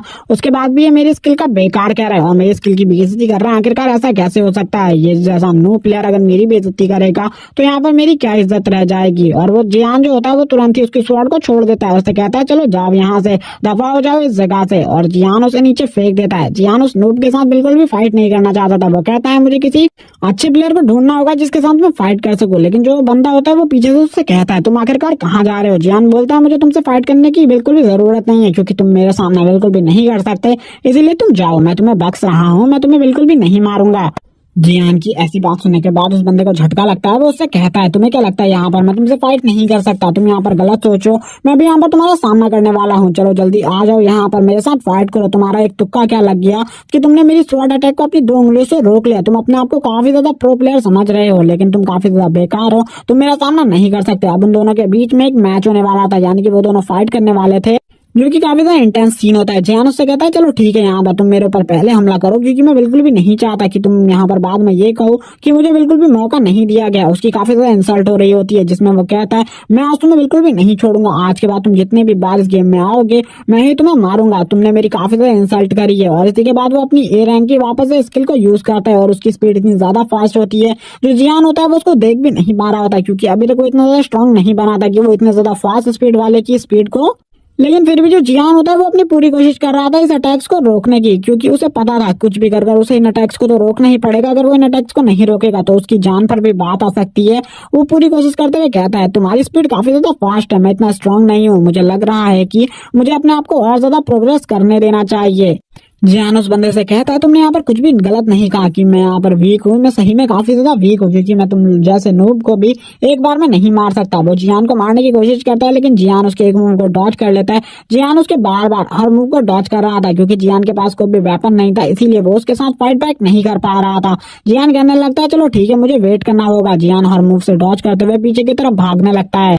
वो बंदा अब जियान से को भागता हुआ देखकर कहता है आखिरकार तुम भाग क्यों रहे हो, तुम मेरे ऊपर काउंटर अटैक कब करोगे। जियान कहता है तुम रुको यहाँ पर, मेरे काउंटर अटैक का वेट करो क्योंकि मैं जब तुम्हारे ऊपर काउंटर अटैक करूंगा उसके बाद तुम्हें टाइम भी नहीं मिलेगा उठने का। लेकिन इस टाइम पर जियान भी परेशान होता है। जियान सोच रहा होता है उसे किसी वेपन की जरूरत होगी इसे काउंटर अटैक करने के लिए। जिस हिसाब से इस बंदे की स्ट्राइक्स हैं उसे रोकना इतना आसान नहीं है। इसकी रैंक की स्किल काफी ज्यादा बढ़िया है और उसे भी वो स्किल काफी ज्यादा पसंद आती है। वो बोलने लगता है मेरी एबिलिटीज काफी ज्यादा कम लेवल की हैं, मुझे अपनी एबिलिटीज को काफी ज्यादा बढ़ाने की जरूरत है, मुझे जल्दी इस गेम को खत्म करना होगा क्योंकि अभी तक मैंने इस लेवल 1 को पूरी तरीके से कंप्लीट भी करना है और इसमें सबसे ज्यादा हाई रैंकिंग हासिल करनी है। अगर मैं ये नहीं कर पाता हूँ तो मैं कभी भी क्रिस्टल पर नहीं पहुंच पाऊंगा। अगर मैं यहाँ पर अपने लेवल को क्रिस्टल पर नहीं ले जा सका तो काफी ज्यादा नूब कहलाऊंगा और ब्रॉन्ज में ही अटक जाऊंगा। और जल्दी से जल्दी मुझे अपनी पावर्स को और ज्यादा बढ़ाना है, इनहेंस करना है। वो यहाँ पर अब फाइट कर रहा होता है लेकिन वो अभी तक ज्यादातर मूवी डॉच कर रहा था क्योंकि उसे अभी भी कोई चांस नहीं मिल रहा था उसके ऊपर अटैक करने का। जैसे ही उसको यहाँ पर एक मौका मिलता है उसके ऊपर अटैक करने का वो कहता है चलो ठीक है अब मेरे ऊपर अटैक करो क्योंकि अब जियान के पास एक मौका था उसे हराने का, इसीलिए जियान भी तैयार था उससे फाइट करने के लिए। जियान उससे कहता है चलो मिंग यहाँ पर जल्दी आओ और मेरे ऊपर हमला करो। मिंग भी उसके ऊपर तुरंत ही अटैक कर देता है लेकिन इस फाइट में ये उसकी बेवकूफी थी कि जिन ने जैसे ही अपने ऊपर अटैक करने को कहा तो उसने उसके ऊपर अटैक कर दिया। जिन इसी के साथ उसके रिफ्लेक्सेस को समझते हुए उसके हाथ से उसकी स्वॉर्ड को काफी ज्यादा दूर फेंक देता है जिसे वो भी देख लेता है। और जिन यहाँ पर तुरंत ही इसी के साथ ही उसकी स्वॉर्ड को तुरंत ही पकड़ लेता है और उससे कहता है तुम्हें क्या लगा था यहाँ पर, क्या तुम ये इस जगह पर मेरा सामना कर सकते हो। अब तक तो मिंग को भी समझ में आ गया था कि सामने वाला बंदा इतना भी कमजोर नहीं है, वो काफी ज्यादा स्ट्रांग है, उसका सामना करना इतना आसान नहीं है। अब जबकि उसके पास एक स्वॉर्ड आ चुकी है तो वो बंदा उसे बिल्कुल भी नहीं छोड़ेगा। वो यहाँ पर भागने की कोशिश कर रहा होता है और काउंटर अटैक भी करने की कोशिश, लेकिन जो जियान था उसके हाथ में एक स्वॉर्ड थी जिस वजह से वो उसे इजिली मार सकता था और वो अपने एक ही स्वॉर्ड अटैक में उसको मार देता है और अपनी तलवार को उसके गले के आर पार कर देता है। तभी यहाँ पर जो मिंग होता है वो उससे कहने लगता है ये इम्पॉसिबल है, तुम मुझे बिल्कुल भी नहीं हरा सकते, तुम जैसा एक न्यू प्लेयर मुझे नहीं हरा सकता। वो जियान से कहने लगता है तुम मेरा वेट करना, मैं तुमसे फाइट करने के लिए दोबारा आऊंगा, तुम इसी जगह पर मेरा वेट करो, मैं जरूर तुमसे फाइट करने के लिए दोबारा आऊंगा। जियान कहने लगता है तुम्हारी बेवकूफी होगी अगर तुम दोबारा आओगे तो। वो वापस से काफी ज्यादा गुस्से में होता है और कहता है तो मैं तुम्हें बिल्कुल भी नहीं छोड़ूंगा। और गाइस क्या लगता है जब नेक्स्ट टाइम फाइट होगी तो इन दोनों की फाइट में कौन जीतेगा, कमेंट करके जरूर बताना। तभी यहाँ पर अब जियान सोचने लगता है अगर उसे इस जगह पर टॉप मारना है तो उसे 5 लोगों को मारना होगा। 5 लोगों को मारने से उसे 500 पॉइंट भी मिल जाएंगे, ये काफी ज्यादा अच्छा होगा। और अब वो इसी के साथ जब अपने सिस्टम को चेक करता है उसे पता चलता है उसके सिस्टम में एक नोटिफिकेशन आई है कि उसे 100 पॉइंट्स मिल चुके हैं। इसीलिए अब वो खुश होते हुए कहता है चलो ठीक है, मुझे बाकी अब 4 लोगों को मारना है जिसके बाद शायद से मैं हाईएस्ट पोजीशन हासिल कर पाऊं। और अब वो अपने सिस्टम को चेक करते हुए कहता है मुझे यहाँ पर किसी वेपन की जरूरत होगी, वरना मैं यहाँ पर कुछ भी फाइट नहीं कर सकता। लेकिन उसके पास कोई भी वेपन नहीं था उसके सिस्टम में भी, और उसके हाथ में जो वेपन होता है वो भी गायब हो जाता है। वो ये भी बताता है कि जैसे यहाँ पर जिस प्लेयर का जो वेपन होता है अगर वो प्लेयर मारा जाता है तो उसका वेपन भी उसी टाइम पर डिसअपियर हो जाता है। जियान अब चारों तरफ देखने लगता है। जियान चारों तरफ देखकर समझ जाता है कि सभी लोगों का सबसे आसान टारगेट वही है और सभी लोग शायद से उसके ऊपर हमला कर सकते हैं क्योंकि सबसे ज्यादा नूब वही लग रहा है इस गेम में। इसीलिए जितने भी लोग हैं वो उसी के ऊपर अटैक करेंगे। तभी वो साइड में देखता है काफी ज्यादा पावरफुल मॉन्स्टर्स की टोली को जो कि पीछे नहीं हट रहे थे, ग्राउंड के बीच में खड़े हुए थे।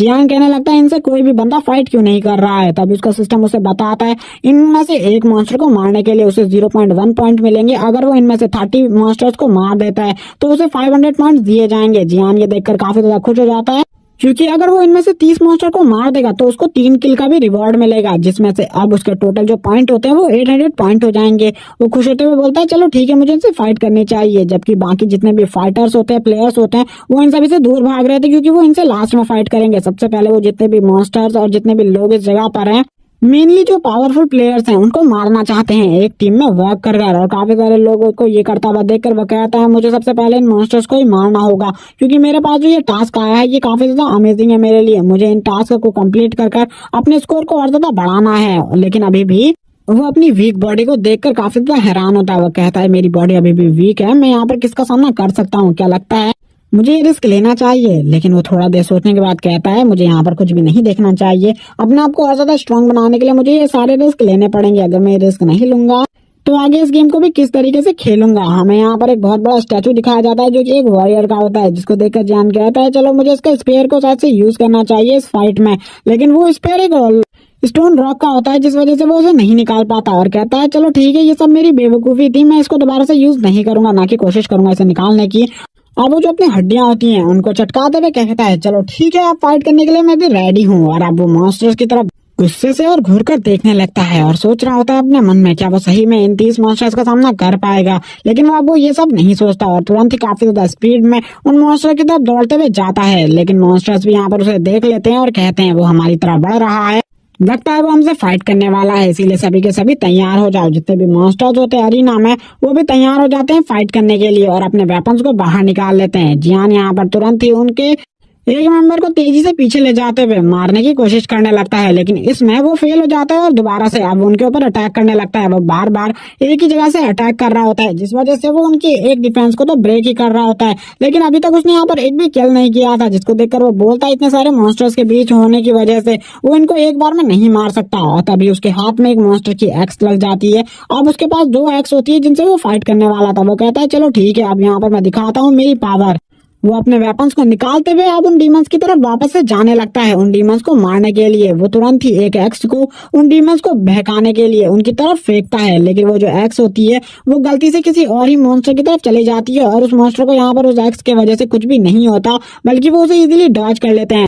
वो मॉन्स्टर आपस में कह रहे होते हैं कि हमें इस बंदे को घेरने की जरूरत है, अगर हम इस बंदे को घेर कर एक जगह पर मारेंगे हमारे लिए काफी ज्यादा इजी हो जाएगा इस बंदे को मारना। और ऐसा ही वो लोग करते हैं। वो जियान को मिडिल में लेकर आ जाते हैं, लेकिन जैसे ही जियान मिडिल में आता है वो उनमें से काफी सारे मॉन्स्टर्स को एक ही स्लैश में मार डालता है, उन सभी के काफी सारे सरों को उड़ा देता है। जिसको देखकर जो लीडर मॉन्स्टर होता है वो गुस्से में आते हुए बोलता है ये बंदा काफी ज्यादा स्ट्रॉन्ग है, हमें इसके साथ संभल कर लड़ना होगा, ये इतनी आसानी से हार नहीं मानेगा। दोबारा से जियान मिडिल में आ जाता है। इस बार जो मिडिल में जियान होता है वो काफी ज्यादा बुरे तरीके से फंस चुका था चारों तरफ से काफी सारे मॉन्स्टर्स से। अगर वो एक फुल स्लैश का यूज करता था अभी भी वो इतने सारे मॉन्स्टर्स को नहीं मार सकता था। यहाँ पर 30 में से 5 किल वो कर चुका था। जिन मॉन्स्टर्स का उसने सर उड़ाया था वही मॉन्स्टर मारे जा चुके थे अभी तक। जितने भी मॉन्स्टर चारों तरफ होते हैं वो जियान के ऊपर एक साथ अटैक करने वाले थे। जियान को भी समझ में आ जाता है कि वो बहुत ज्यादा बुरे तरीके से फंस चुका है, उन्हें इस मॉन्स्टर के साथ पंगा नहीं लेना चाहिए था, उसने गलती करी। लेकिन वो जैसे ही मॉन्स्टर्स उसके ऊपर अटैक करते हैं वो उन मॉन्स्टर्स के अटैक को काफी ज्यादा फास्टली डॉज कर रहा होता है। डॉज करते हुए कहता है मुझे इनके ऊपर से कूद कर निकलना होगा। वो इसी के बाद और जो अपने पैर होता है उसको एक मॉन्स्टर के सर के ऊपर रखता है और उससे कूद कर दूसरे मॉन्स्टर के पास जाता है और दूसरे मॉन्स्टर्स के ऊपर लगातार अटैक करता है। वो दूसरे मॉन्स्टर्स को भी जख्मी कर रहा होता है, जबकि लेकिन जो इन सभी मॉन्स्टर्स का लीडर होता है वो जियान को काफी ज्यादा परेशान कर देता है फाइट में। वो जियान को काफी ज्यादा कड़ी टक्कर दे रहा होता है इस फाइट में।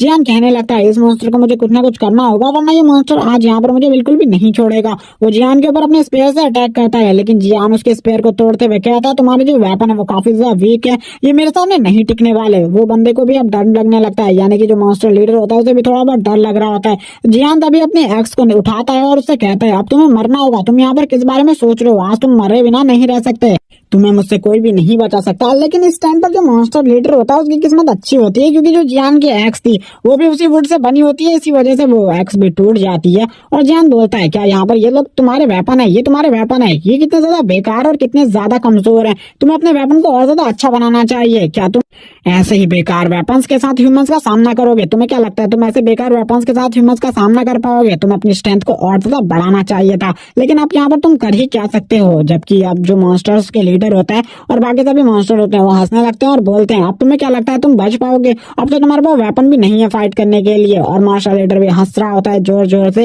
लेकिन वो जियान के बारे में कुछ भी नहीं जानते थे, क्योंकि जियान के बीच में था जिसका फायदा उठाकर एक मॉन्स्टर उसके ऊपर पीछे से अटैक करने के लिए आता है अपनी एक्स से। लेकिन जियान अपने पैर की पावर का यूज कर इतना ज्यादा प्रेशर डालता है जमीन के ऊपर कि जितने भी मॉन्स्टर उस जगह पर होते हैं वो पीछे की तरफ जाने लगते हैं। और जियान के हाथ में तुरंत एक स्वॉर्ड आ जाती है। जियान कहता है चलो ठीक है, अब तुम लोगों को मैं अपना फाइटिंग स्टाइल दिखाता हूँ कि मैं किस तरीके से फाइट करता हूँ। जियान यहाँ पर एक काफी ज्यादा पावरफुल शॉकवेव को क्रिएट करता है। उसकी जो एनर्जी शॉकवेव होती है वो इतनी ज्यादा पावरफुल होती है, वो जहाँ पर आसपास के जो प्लेयर्स होते हैं उनको भी महसूस हो जाती है कि एक पावरफुल प्लेयर है उनके आसपास।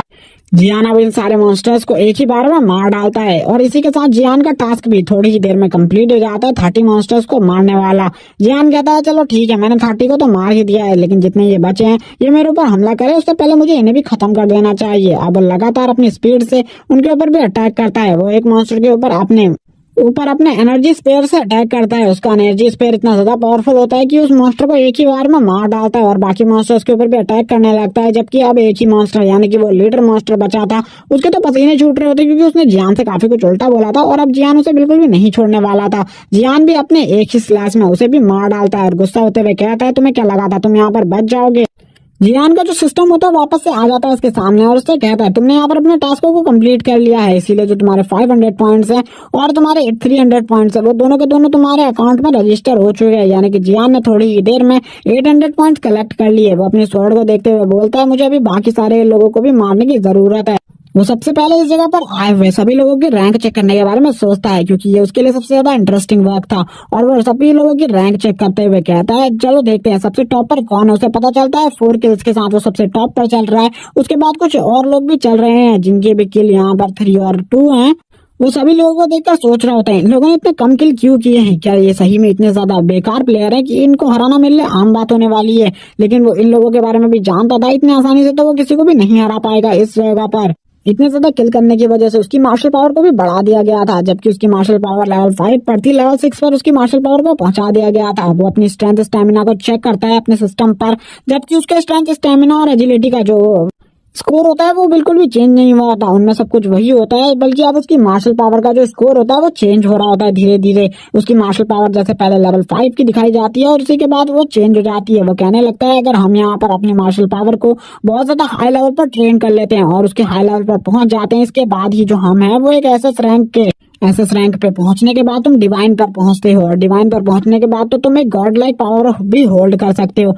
लेकिन पिछली लाइफ में मैं एक एसएस रैंक का वॉरियर था, इसीलिए मुझे एसएस रैंक के बारे में ही ज्यादा कुछ पता है और मुझे किसी भी और चीज के बारे में नहीं पता। अगर हम 6 रैंक पर पहुंच जाते हैं तो हम काफी ज्यादा एनर्जी को भी गैदर कर सकते हैं। तभी उसका सिस्टम उसे वापस से बताता है उसकी मार्शल पावर को वापस से यहाँ पर लेवल 5 पर ला दिया गया है। ये सोचने के बाद तो वो गुस्से में आ जाता है और बोलता है आखिरकार तुम मेरे साथ ऐसा कैसे कर सकते हो, पहले तुमने यहाँ पर मेरी पावर को इतना ज्यादा बढ़ाया, उसके बाद तुमने मेरी पावर को घटा दिया। वो अपने वापस से उसी स्किल के बारे में कहने लगता है जिस स्किल को उसने पिछली लाइफ में हासिल किया था। वो कहता है जब मैं एक एसएस रैंक का हंटर बन जाऊंगा, वॉरियर बन जाऊंगा, तभी मैं शायद से उस चीज को कर पाऊंगा जहां पर उसके सिस्टम में नोटिफिकेशन आती है कि वो अपनी मार्शल पावर की कुछ स्किल्स को देख सकता है जिनका वो यूज कर पाएगा आने वाले टाइम में, लेकिन अभी वो उसका यूज नहीं कर सकता था। जिनको देखकर वो बोलता है कि यहाँ पर ये लोग मुझे स्किल्स दिखाने वाले हैं, ये अच्छी बात है क्योंकि मैं उनमें से कुछ स्किल्स को अभी भी यूज कर पाऊंगा। मुझे ऐसा लगता है क्योंकि मैं 5th रैंक पर तो पहुंच ही गया हूँ। हमें वापस से उसकी मार्शल पावर दिखाई जाती है जो कि यहाँ पर 5th रैंक की होती है। वो कुछ स्किल को देख रहा होता है। वो कहता है मुझे 6th रैंक पर पहुंचाने के लिए अपनी मार्शल स्पेशल पावर को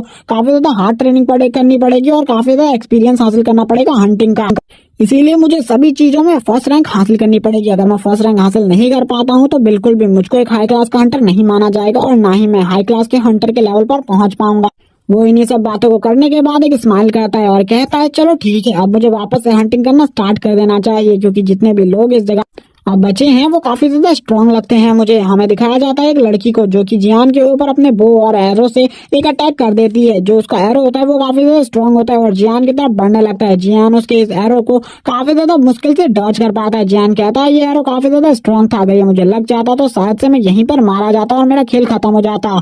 लेकिन आखिरकार ये लोग हैं कौन जो कि मेरे ऊपर हमला कर रहे हैं? वो इनको देखने लगता है, जहां पर उसे पता चलता है ये दो टीम में है। वो कहता है यहाँ पर तो पीवीपी मैच चल रहा है, लेकिन इन लोगों ने जो टीम बनाई है ऐसा बिल्कुल भी नहीं होना चाहिए। तभी इसका सिस्टम बताता है कि ये सब चीजें भी अब अलाउ है गेम में। वो दोनों लोग अगर चाहें तो मिलकर भी फाइट कर सकते हैं। अब हमें पता चलता है उनमें से एक आर्मर वॉरियर होता है जो कि आगे चलकर जियान से फाइट करने के लिए आगे बढ़ता है और उसकी पार्टनर लड़की पीछे खड़े होकर ये सब कुछ देख रही होती है और उससे कहती है मैं पीछे से हमला करूंगी, तुम आगे जाकर उसे खत्म कर दो। जो आर्मर वॉरियर होता है वो बोलता है अगर मैं इस बंदे को मार हूँ तो क्या तुम मेरे साथ डेट पर चलोगी? वो लड़की उससे कहती है तुम्हें अपनी उम्र का लिहाज रखना चाहिए, तुम मुझसे काफी ज्यादा बड़े हो एज में।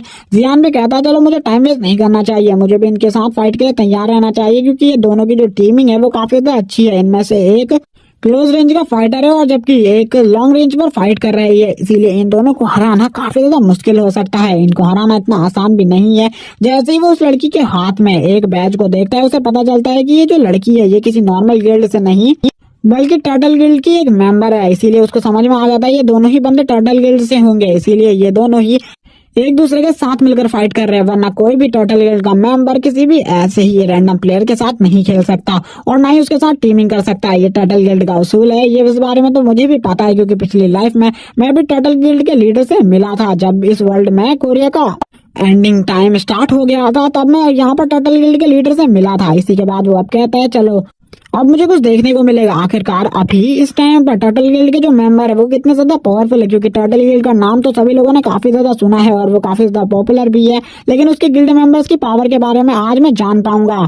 क्या ये लोग थोड़े टाइम में मेरे सामने टिक पाएंगे? जियान जब यहाँ पर इन्हीं सब चीजों के बारे में बातें कर रहा होता है, वो दोनों यहाँ पर आपस में एक दूसरे के साथ फ्लर्टिंग कर रहे होते हैं। जहाँ पर वो ओल्ड मैन उससे कह रहा होता है क्या तुम मेरे साथ डेट पर चल सकती हो, तुम काफी ज्यादा ब्यूटीफुल हो, तुम्हें मैं अपने साथ डेट पर ले जाना चाहता हूँ। वो अभी भी उसे मना कर रही होती है, उसके आर्गुमेंट को रिफ्यूज कर रही होती है। वो कहती है तुम यहाँ पर रहने दो, तुम्हें यहाँ पर इसे मारने की कोई भी जरूरत नहीं है, मैं इसे अपने हाथों से ही खत्म कर लूंगी। मुझे लगता है जो ये बंदा है इसकी मौत मेरे हाथों से ही लिखी है और मैं ही इसे मारूंगी। जियान कहता है चलो इनको मुझे इग्नोर करना चाहिए, मुझे कुछ और काम कर लेने चाहिए अपने सिस्टम में। वो सिस्टम में इन दोनों की रैंक भी चेक करते हुए कहता है इन दोनों की रैंक भी काफी ज्यादा बढ़िया है। इन दोनों में से एक बंदा सेकंड नंबर पर और एक बंदा फोर्थ नंबर पर चल रहा है। ये बिल्कुल भी बुरा नहीं है। इनमें से एक ने यानी कि उस लड़की ने 3 मेंबर्स को मार दिया है, जबकि उस लड़के ने 2 मेंबर्स को मार दिया है और जियान तो अभी भी टॉप पर ही चल रहा है 4 बंदे मारने के बाद। जियान इस लिस्ट को देखकर काफी ज्यादा खुश था। उसे पता था कि अगर अब वो यहाँ पर 5वां किल कर लेता है तो वो इस जगह पर टॉप पर ही रहेगा और उसे इस जगह पर और ज्यादा टाइम तक खेलने का मौका मिलेगा। लेकिन उसे बिल्कुल भी नहीं पता होता जो सामने वाली लड़की है वो यहाँ पर तैयार हो चुकी है अपने एरो के साथ उसके ऊपर अटैक करने के लिए। और इसी के बाद ये वाला पार्ट यहीं पर एंड हो जाता है। आगे सीरीज में हमें दिखाया जाएगा आखिरकार जियान किस तरीके से अपनी कंट्री को बचाता है।